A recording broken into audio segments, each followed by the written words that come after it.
Hello everyone, and welcome back to the channel, where we explore the most compelling evidence of the unexplained. Today, we're diving deep into a topic that has captivated researchers and the public for decades. UFOs, or as they are now officially called, unidentified anomalous phenomena over military bases. Why do these mysterious objects seem so interested in our most sensitive and secure locations? Let's unpack the evidence. From the Cold War to the present day, reports of strange objects in the skies above military installations have been surprisingly consistent. We're not just talking about grainy photos from decades ago. We're talking about credible sightings, radar data, and even close encounters reported by highly trained military personnel. These aren't just random lights in the sky. These are structured craft-performing maneuvers that defy our current understanding of physics. Let's start with one of the most famous cases. The Malmstrom Air Force Base incident in 1967. This wasn't just a fleeting glimpse. Multiple witnesses, including Air Force officers, reported seeing a glowing red object hovering near the base's nuclear missile silos. What happened next is truly chilling. As the object moved over the launch control facilities, 10 of the base's Minuteman nuclear missiles went offline. One by one, they became no-go, completely inoperable. Security teams were dispatched, and the witnesses on the ground were left stunned. Think about that for a second. An unknown object appeared, and our most powerful weapons were rendered useless. Coincidence? The Air Force personnel who lived through it certainly didn't think so.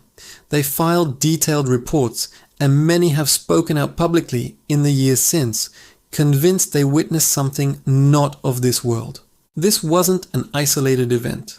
Jump forward to December 1980 in the United Kingdom, specifically to the Rendlesham Forest, which sits right next to RAF Bentwaters and RAF Woodbridge, two bases used by the US Air Force at the time. Over several nights, military personnel witnessed strange lights descending into the forest. A security patrol, led by Staff Sergeant Jim Peniston, went to investigate. They encountered a triangular craft on the ground. Peniston even got close enough to touch it, describing strange, hieroglyphic-like symbols on its surface.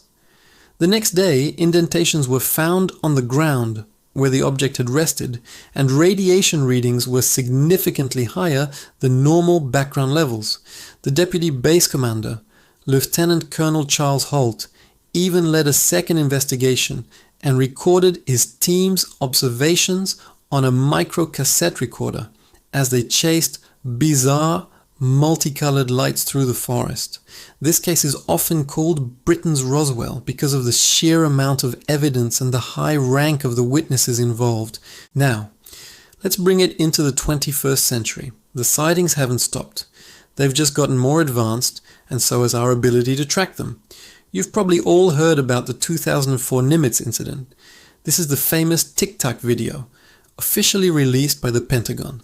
US Navy fighter pilots from the USS Nimitz aircraft carrier group encountered a white oblong object that moved erratically, making instantaneous changes in direction and velocity that would be impossible for any known aircraft. Commander David Fravor, one of the pilots, described it as moving like a ping-pong ball with no visible means of propulsion, no wings, and no exhaust plumes. It could hover and then accelerate to hypersonic speeds in an instant. It even seemed to anticipate the pilot's movements, descending from 28,000 feet to just above sea level in less than a second. This wasn't a glitch on a radar screen. This was a physical object witnessed by multiple trained observers and tracked by some of the most advanced sensor systems on the planet. And the encounters kept happening. Between 2014 and 2015, pilots from the USS Theodore Roosevelt Carrier Strike Group reported near-daily encounters with UAPs. These were the objects seen in the Gimbal and Go Fast videos, also declassified by the Pentagon. Pilots described objects that looked like a cube inside a sphere, and others that could fly against hurricane-force winds without any issue. These weren't just passing curiosities, they were a flight safety issue. The objects were flying in protected military airspace, getting dangerously close to fighter jets. The pilots had no idea what they were, where they came from, or what they wanted. The sheer frequency of these sightings prompted the Navy to update its official guidelines for how pilots should report such encounters, taking the issue more seriously than ever before. So this brings us to the big question: why? Why this intense focus on our military capabilities? There are a few leading theories. One is simple reconnaissance. Any intelligent force, whether foreign or otherworldly, would want to understand our defense capabilities. Where are our assets? How do they work? What are their strengths and weaknesses?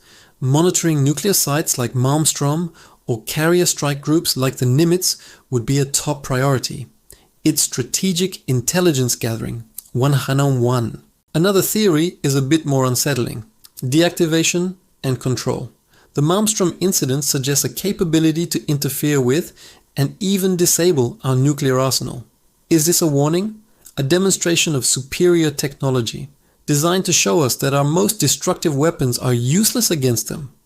Some researchers believe these UAPs might be acting as a kind of galactic police force, keeping an eye on a developing civilization that has now mastered nuclear weapons and space travel.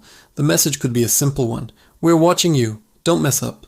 A third possibility is that these objects aren't interested in us at all, but in the planet itself.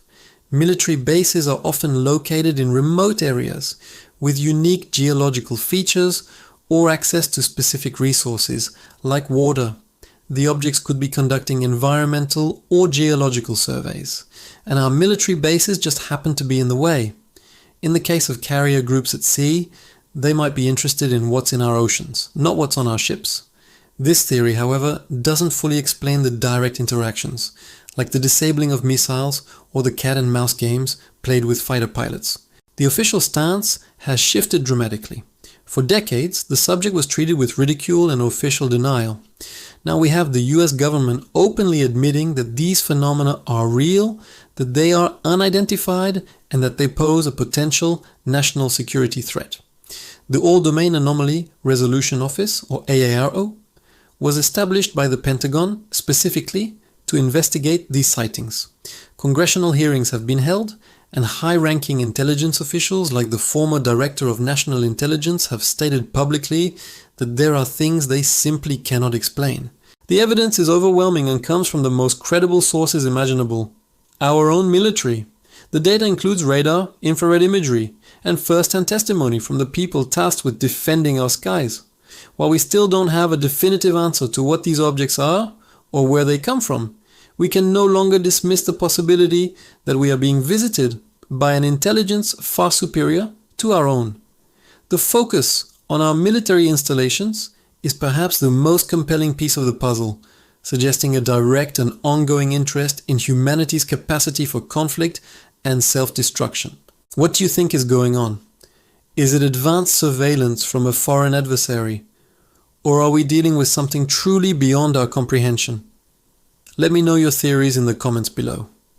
The conversation is just getting started, and every new piece of declassified information brings us one step closer to the truth. Thanks for joining me on this deep dive into one of the most intriguing mysteries of our time. If you found this fascinating, don't forget to hit that like button, subscribe to the channel, and ring the bell so you won't miss our next investigation. Stay curious, and we'll see you in the next video.